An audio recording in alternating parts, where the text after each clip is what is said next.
दोस्तों नमस्कार, मैं हूं पंडित अवनीश दुबे और आप सभी देख रहे हैं आपका अपना YouTube चैनल हिंदू हृदय को। दोस्तों आज मैं आप सभी को अमावस्या और पूर्णिमा दो बहनों की कथा सुनाऊंगा।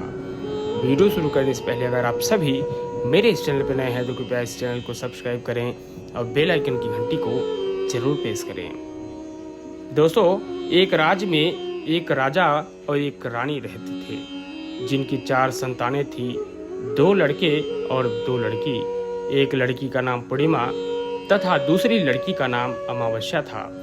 पूर्णिमा घर के कामों में निपुण थी और घर का काम पूरा करती थी और भगवान शिव की पूजा अर्चना करती थी।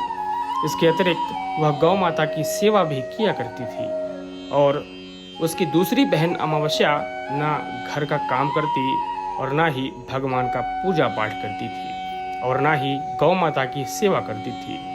पूर्णिमा सर्वगुण संपन्न थी, फिर भी राजा और रानी अपने दोनों बेटों तथा पुत्री अमावस्या को प्यार किया करते थे और वह पूर्णिमा से प्यार नहीं करते थे, उसके साथ भेदभाव किया करते थे। राजा के 4 पुत्र और पुत्री धीरे धीरे बड़े हो रहे थे। जब वे बड़े हो गए, राजा ने अपने दोनों पुत्रों का विवाह योग्य कन्याओं के साथ करा दिया।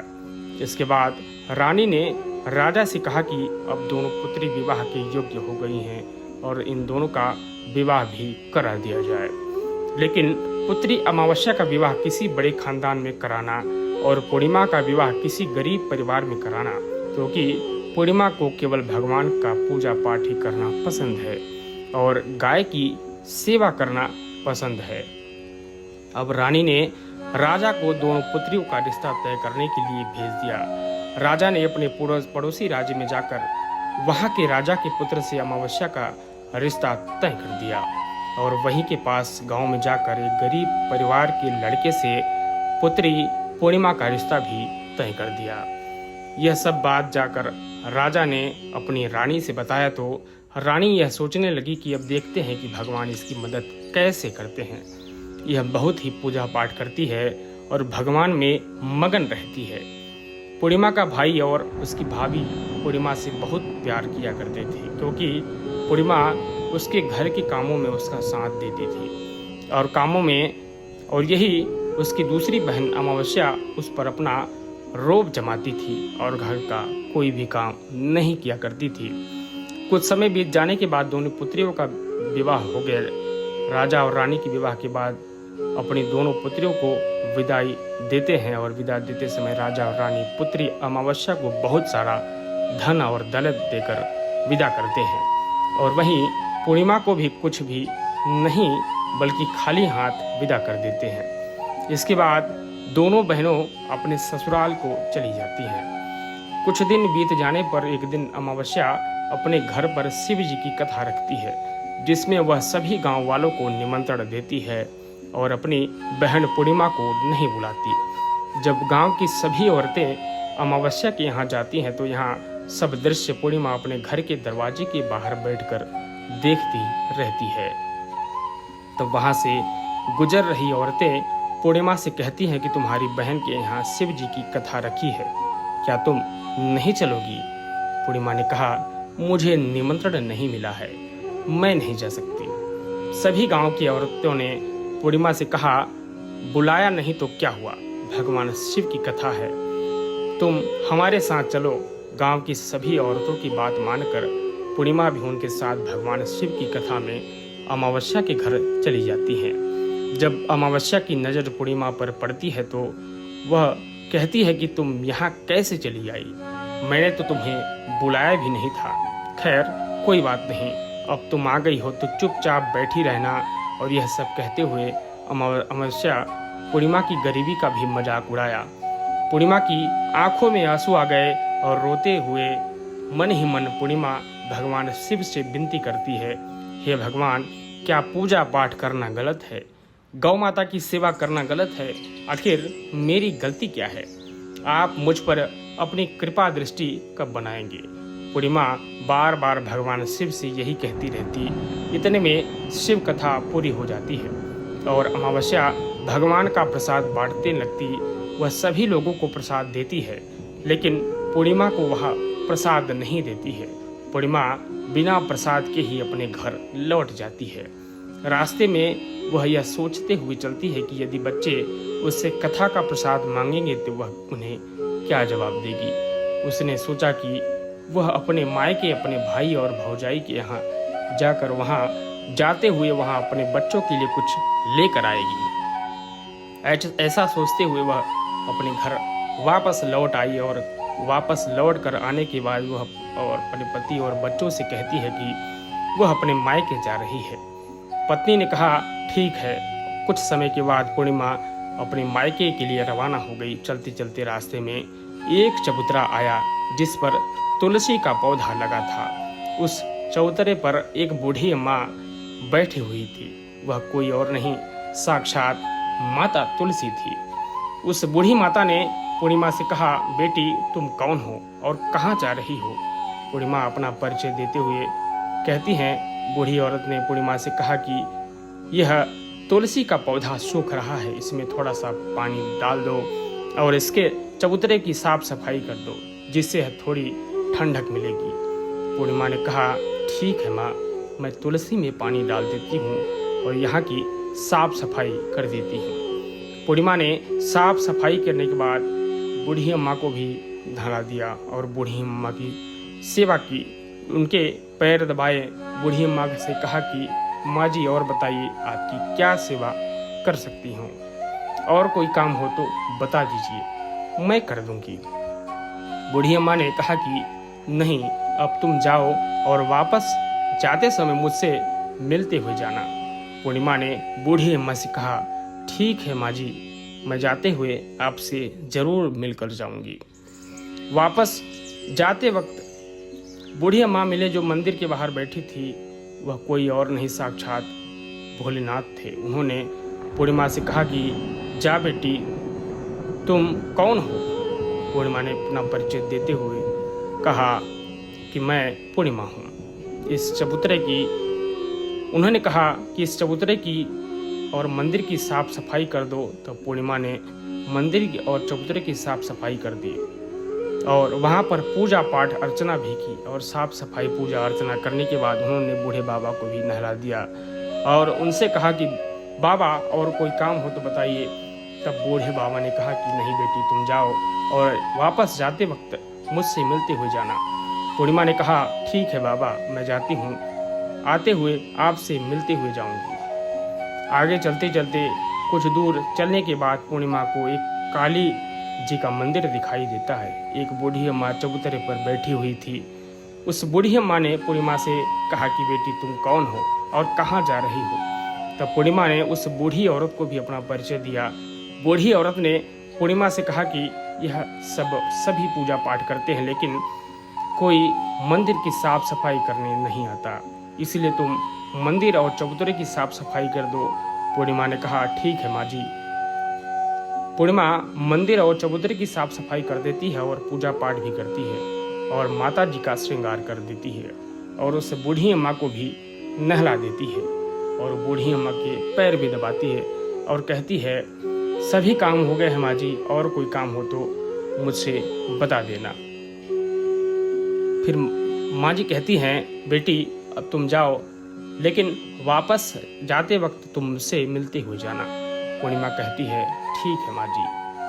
वह आगे चली जाती है। आगे चलते चलते एक नदी आती है। वहाँ पर भी एक बूढ़ी अम्मा बैठी रहती है और वहाँ कहती है कि बेटी तुम कौन हो और कहाँ से आई हो? उसे भी पूर्णिमा अपना परिचय देते हुए बूढ़ी औरत पूर्णिमा से कहती है कि नदी पार नदी स्नान करने तो यहाँ सब लोग आते हैं, लेकिन यहाँ की साफ सफाई कोई नहीं करता, इसलिए तुम इस किनारे का साफ सफाई कर दो। इसके बाद पूर्णिमा वहाँ की साफ सफाई करती है। साफ सफाई करने के बाद कहती है ठीक है माँ जी, और वहाँ की साफ सफाई करने के बाद बूढ़ी अम्मा के पैर दबा देती है और कहती है कि माँ जी और कोई काम हो तो बता दीजिए। औरत कहती है कि कुछ नहीं बेटी तुम जाओ, लेकिन वापस जाते वक्त मुझसे मिलते हुए जाना। वह नाव में बैठकर नदी के किनारे पहुंच जाती है और वहां अपने मायके के घर पहुंच जाती है। वहां पर पूर्णिमा के भाई और भाभी उसे देखकर बहुत खुश हो जाते हैं और वे पूर्णिमा की बहुत खातिरदारी करते हैं और उसे बहुत सारी बातें करते हैं और कहते हैं कि बच्चों को भी साथ लेकर आती तो बहुत अच्छा होता। अब कुछ समय के बाद पूर्णिमा ने वापस अपने ससुराल जाने को कहा तो उसकी भाभी ने उसके लिए एक साड़ी दी और खेलों में बच्चों के लिए कपड़े और खाने पीने की कुछ चीज़ें रख दी और कहा कि तुम बहुत दिनों के बाद आती हो। और पूर्णिमा को भी भाभी ने यह थैला पूर्णिमा के हाथ में दे दिया और कहा कि जाओ और जल्दी वापस आना। इसके बाद पूर्णिमा वहाँ से अपने ससुराल के लिए रवाना हो गई और उसी की नज़र नदी के किनारे पहुंची और नाव में बैठकर दूसरे किनारे पर उतर गई। वहाँ पर उतरने के बाद वहाँ पर उसे एक बूढ़ी माँ मिली जो साक्षात माँ गंगा थी। उस बूढ़ी अम्मा ने पूर्णिमा को एक थैला दिया और कहा कि इसे तुम अपने घर जाकर ही खोलना। और पूर्णिमा के पास बहुत पहले ही हो गए थे। उन्हें लेकर वहाँ से रवाना हो गई और कुछ दूर चलने पर काली माता का मंदिर आया। वहाँ पर काली माँ बूढ़ी माँ के रूप में विराजमान थी। उसने कहा कि बेटी पूर्णिमा ने कहा कि हाँ माँ जी आ गई। तो काली माँ ने कहा, उसे एक थैला दिया और कहा कि तुम यह थैला अपने घर जाकर खोलना। और पूर्णिमा के पास 3 थैले हो गए थे। तीनों थैलों लेकर पूर्णिमा आगे बढ़ी। कुछ दूर जाने के बाद शिव जी का मंदिर आया जहाँ बूढ़े बाबा के रूप में भगवान शिव जी स्वयं विराजमान थे। बूढ़े बाबा ने कहा, पूर्णिमा तुम वापस आ गई हो। पूर्णिमा ने कहा, हाँ बाबा जी मैं वापस आ गई हूँ। बूढ़े बाबा ने भी पूर्णिमा को एक थैला दिया और कहा कि यह थैला तुम घर जाकर ही खोलना। पूर्णिमा ने कहा ठीक है बाबा जी। बाबा पूर्णिमा के पास 4 थैले हो गए थे। अब पूर्णिमा 4 थैले को अब कैसे ले जाती। उसने एक पुरानी साड़ी निकाली और उन सभी खेलों को एक गड्ढा बनाकर और सर पर रख लिया। वहाँ से रवाना हो गई। कुछ दूर जाने के बाद उसने तुलसी माँ बूढ़ी औरत के रूप में मिलती हैं और कहती है, पूर्णिमा तुम आ गई। पूर्णिमा कहती है, हाँ माँ जी मैं आ गई। वह बूढ़ी औरत भी उसके एक थैला देती है और कहती है कि यह थैला तू अपने घर जाकर ही खोलना। पूर्णिमा कहती है ठीक है माँ जी। अब पूर्णिमा के पास 5 थैले हो गए थे। पूर्णिमा वहाँ से रवाना हो जाती है, वापस अपने घर पहुँच गई। पूर्णिमा ने बच्चों को नीचे रखा और अब सबसे पहले अपने मायके का थैला खोला। उसे देखने लगी। सब में बच्चों के लिए अच्छे अच्छे कपड़े और खाने पीने की अच्छी अच्छी चीज़ें रखी हुई और कुछ गहने भी उसमें पड़े हुए थे। पूर्णिमा ने कपड़े अपने बच्चों को दे दिए और खाने पीने की चीज़ें भी बच्चों को दे दी। यह सब पाकर बहुत खुश थे। आप पूर्णिमा ने दूसरा थैला खोला जो उसे गंगा माँ ने दिया था। उसमें ढेर सारे हीरे जवाहरात सोने चांदी आदि। इसके बाद पूर्णिमा ने तीसरा थैला खोला तो उसमें काली माँ ने दिया था। उसमें बहुत सारा सोना श्रृंगार का सामान भरा था। इसके बाद पूर्णिमा ने चौथा थैला खोला तो उसमें भगवान शिव ने दिया हुआ था। उसमें बहुत सारा धन संपत्ति भरा हुआ था और बहुत सारी खुशियाँ भरी हुई थी। इसके बाद पूर्णिमा ने 5वां थैला खोला जो उसे तुलसी माँ ने दिया था। उसमें चावल दाल और 7 प्रकार की खाने की चीज़ें भरी हुई थी और पूर्णिमा के घर में किसी भी चीज़ की कोई कमी नहीं थी। उसका घर धन धान्य से भरा हुआ था और परिपूर्ण हो गया था। और पूर्णिमा और उसका परिवार सुख में जीवन व्यतीत करने लगा। पूर्णिमा के मन में विचार आया कि क्यों ना भगवान शिव की कथा कराई जाए और शिव जी की कथा में एक कार्यक्रम रखा जाए। पूर्णिमा ने गांव के सभी लोगों को निमंत्रण दिया और घर घर जाकर सभी लोगों को बुलाया। पूर्णिमा अपनी बहन अमावस्या के घर भी गई और अमावस्या को भी शिव जी की कथा के लिए उसने अपने घर पर बुलाया। जब अमावस्या पूर्णिमा के घर पहुंची तो शिव जी की कथा में आई तो उसने देखा कि पूर्णिमा के घर बहुत सी चीज़ें की कोई कमी नहीं है। इतना सारा धन दौलत देखकर अमावस्या आश्चर्यचकित हो गई। उसने पूर्णिमा से कहा कि तुम्हारे घर में इतनी धन और दौलत कहाँ से आई। पूर्णिमा ने कहा, देखो बहन तुमने शिव जी की कथा में मुझे नहीं बुलाया था, फिर भी मैं चली गई और तुमने मुझे प्रसाद तक नहीं दिया और मेरी गरीबी का मजाक भी उड़ाया था। इसके बाद मैं अपने घर आ गई और घर आते हुए मैंने मन ही मन सोच रही थी कि अपने मायके जाऊंगी और मैं अपने मायके चली गई और जो कुछ घटना इस बीच हुई वह सब घटना अपनी बहन अमावस्या को बताती है। तो अमावस्या कहती है कि तुम भी मुझे प्रसाद मत दो और मुझे डांट लो पूर्णिमा।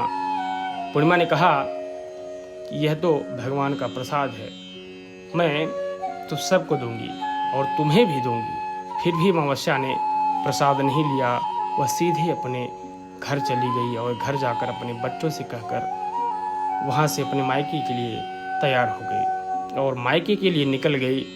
उसे भी रास्ते में चलते चलते तुलसी माँ मिली, जो चबूतरे पर बूढ़ी माँ के रूप में बैठी हुई थी। बूढ़ी माँ ने अमावस्या से कहा कि बेटी, कौन हो तुम और कहाँ जा रही हो? अमावस्या ने अपना परिचय दिया। बूढ़ी माँ ने कहा कि बेटी, तुलसी का पौधा सूख रहा है, इसमें थोड़ा सा पानी डाल दो और इस चबूतरे की साफ सफाई कर दो। इस पर अमावस्या ने कहा, बुढ़िया, तुझे दिखाई नहीं देता? मैंने इतनी महंगी साड़ी पहन रखी है, यह गंदी हो जाएगी। ऐसा कहकर वहाँ से वह आगे चली गई। आगे जाने पर उसे भगवान शिव मिले, जिसे ऐसा कहा कि उसके बाद आगे जाने पर उसे काली माँ मिली, जिससे भी उसने यही सारी बातें कही। आगे जाने पर उसे गंगा मिले, जिसे भी उसने यही सब कहा और आगे चली गई। इसके बाद अमावस्या जब नाव में बैठने लगी तो उसने नाव में फूलों की जगह कांटे भर दिए थे जो उसके पैरों में चुभ रहे थे। किनारे पर उतरकर वहाँ अपने मायके चली गई। जब वहाँ से उसकी भाभियों ने तथा भाइयों ने देखा कि मन ही मन में कहने लगे कि काम की न काज की, 2.5 मन अनाज की। आ गई है तो ठीक है, कोई बात नहीं। पूर्णिमा तो हमारे कामों में हाथ बटाती थी और सारा काम किया करती थी, तू तो ना कोई काम करती है। उन्होंने कहा खाना बनाया है, खा पी कर सो गई। और अमावस्या जब सुबह उठी तो अपने भाभियों से कहा कि मैंने अपने ससुराल जा रही हूँ। उन्होंने कहा ठीक है, जाओ। अमावस्या बोली, तो तुमने एक थैला दिया था, वो मुझे कुछ नहीं दोगी क्या भाई? और भाभी ने कहा कि तुम घर जाओ, तुम्हें थैला तुम्हारे घर पहुंच जाएगा। फिर अमावस्या वहाँ से निकल गई और नदी के किनारे पहुंच गई। वहाँ बूढ़ी मैया औरत का स्वरूप धारण कर बैठी हुई थी। माँ ने कहा कि आ गई बेटी? उसने कहा कि हाँ माँ, मैं आ गई। अमावस्या ने कहा, तुमने पूर्णिमा को एक थैला दिया था और मुझे नहीं दोगी क्या? बूढ़ी अम्मा ने कहा, तुम घर पर जाओ, थैले घर तुम्हारे घर के पास रहेंगी। इसी तरीके से उसके साथ पूरी घटना घटती है और फिर उसे अपनी गलती का एहसास होता है। दोस्तों, इस कहानी में इतना ही। अगर ये वीडियो आप सभी को पसंद आया हो तो इस वीडियो को लाइक करें, शेयर करें और अपने सभी सगे संबंधी और रिश्तेदारों तक अवश्य शेयर करें। धन्यवाद।